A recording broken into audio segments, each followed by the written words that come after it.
Hi, I'm Beth with Sunny Bites, here to answer some questions about the Angel's Landing hike that I had, and hopefully it will help you in your planning.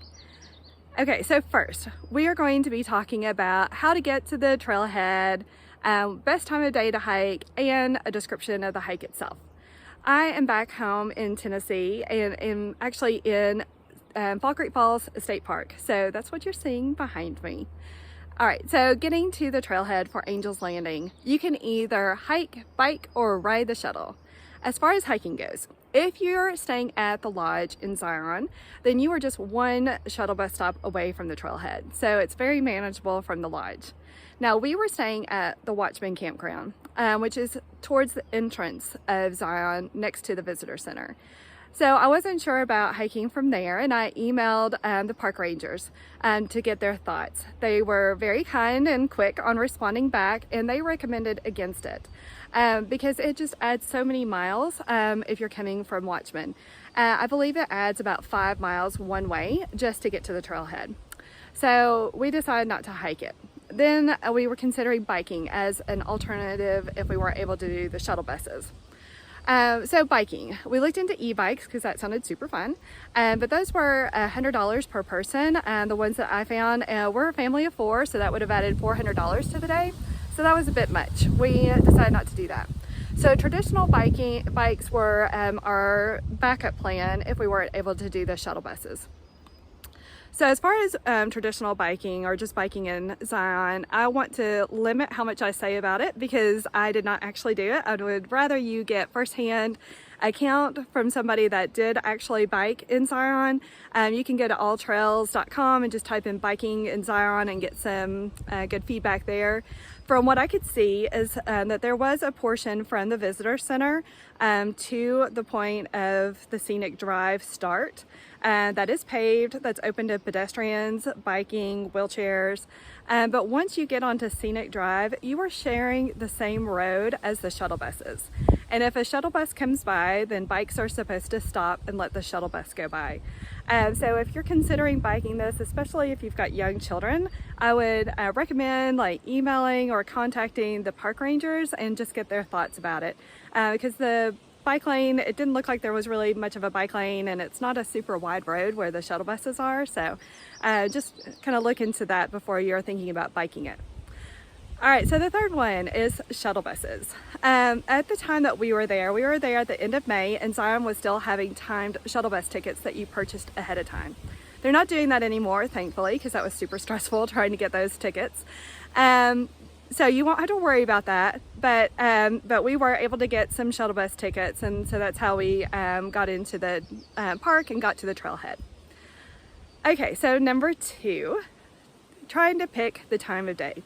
Generally speaking, we like to get out into the national parks really early, like sunrise early, because you are just able to kind of get ahead of the crowds and before the heat of the day sets in. So that's our general rule of thumb. With the timed shuttle bus tickets, we weren't able to actually get onto the shuttle bus and get over to the trailhead until around 2:30. Now that worked fine for us with the time of year that we were there, but I would definitely talk to a park ranger ahead of time and discuss it with them. This hike is a lot of direct sunlight. The majority of the hike, really, you are in direct sun.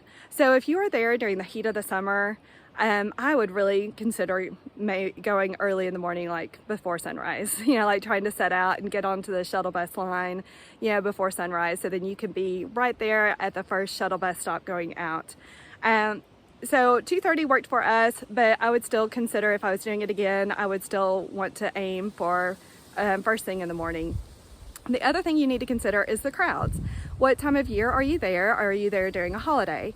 So Zion National Park put out a tweet during the Memorial Day weekend that there was a 4-hour wait at the trailhead for Angel's Landing. So first, I've never heard of a wait at all on a trailhead, much less 4 hours. So make sure you take that into consideration too when you're planning the time of day that you want to go hiking for Angel's Landing. So that's where it just comes back to really getting out before sunrise is going to be the best bet, and just hopping into line and just waiting for that first shuttle bus to start up. Okay, so number 3 is a description of the hike. So before we went on our trip, I watched a lot of videos, read a lot of blogs about this hike, and completely freaked myself out about this hike. We actually considered not doing it at all at one point, until I started reading that you could get to Scout Lookout, which is the area right before you start the cables, and you can still get a really nice view of Zion from there. So that became our game plan. We're gonna hike to Scout Lookout and just determine the day of. What do the cables look like? How crowded is it? And just decide at that point. Okay, so now number 3, a description of the hike. So whenever you get to the Grotto Shuttle Bus Stop, then there's bathrooms and a place to fill up your water bottles. Make sure you have plenty of water with you. There's no place along the hike or at the top to fill up your water. We generally carry a Nalgene water bottle with us that holds about 1 liter of water, and also a Camelback. So we made sure we had plenty of water and some snacks with us. Once you're ready for the hike, then you'll go across the bridge and start up some switchbacks. This is a very sandy portion of the hike. Make sure you've got some boots or some hiking shoes on that are really sturdy and have some good tread on them, that are designed for a hike like this. These are very steep switchbacks, and they go on for quite some time that you're climbing up this area. You do get some really pretty views of Zion, but you are mostly in direct sun during this portion of the hike. Once you get done with these switchbacks, you will come to a very, very steep hill. At the top of this hill, you get a really nice breeze. This was so nice and much needed after we had done all of those switchbacks. So hopefully it's like that when you're there. Once you finish going through this area, now you're entering into Refrigerator Canyon.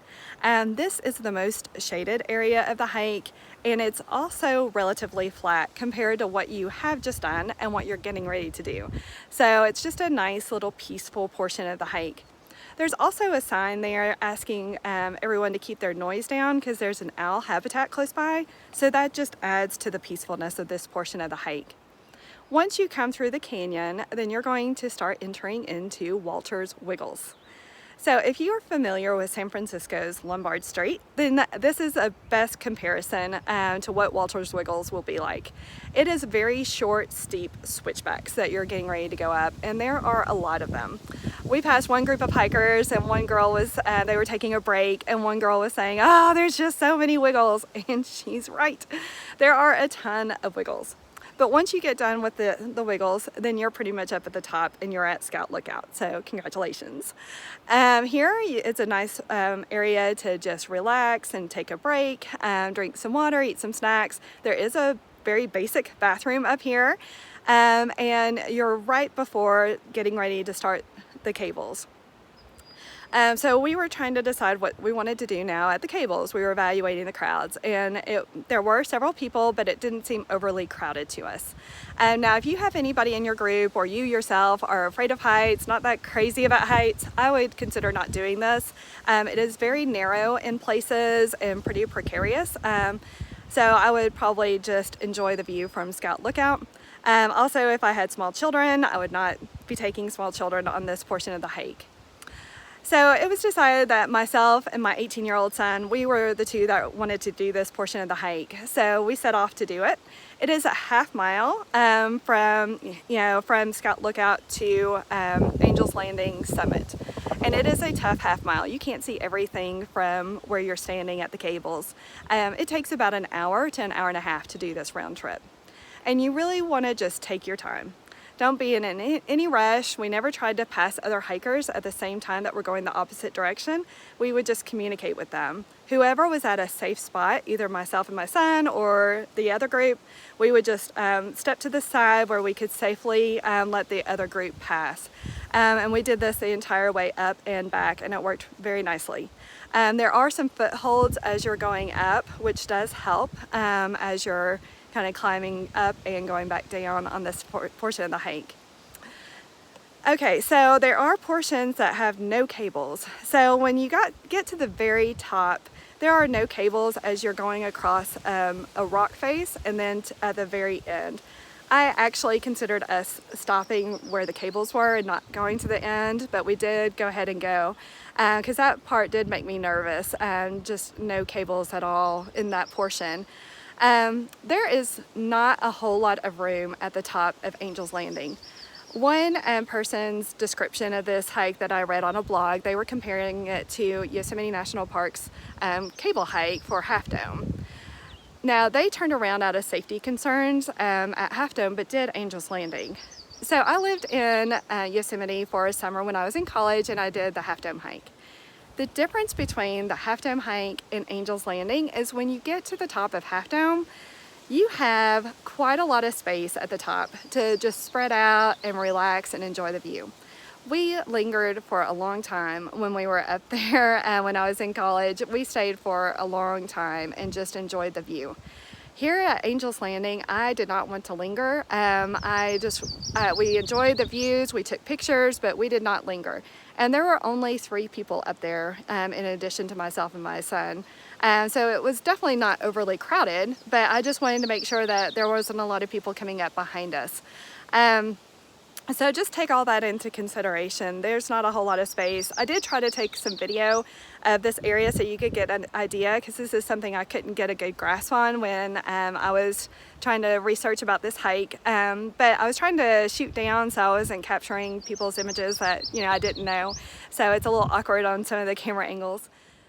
So on these types of hikes, I actually get a little bit more nervous going down than I do going up. It's harder going up, but I am just more secure and just more confident in just my stability going up, but didn't have any trouble coming down. The biggest problem that I had is that I've clearly had my hiking boots for way too long, and they decided to split as I was coming down the cables of Angel's Landing. So just absolutely horrible timing, and it's obviously time to get some new hiking boots. They've been great hiking boots. They're Timberlands. I've loved them. They're so comfortable, but just time to get some new hiking boots.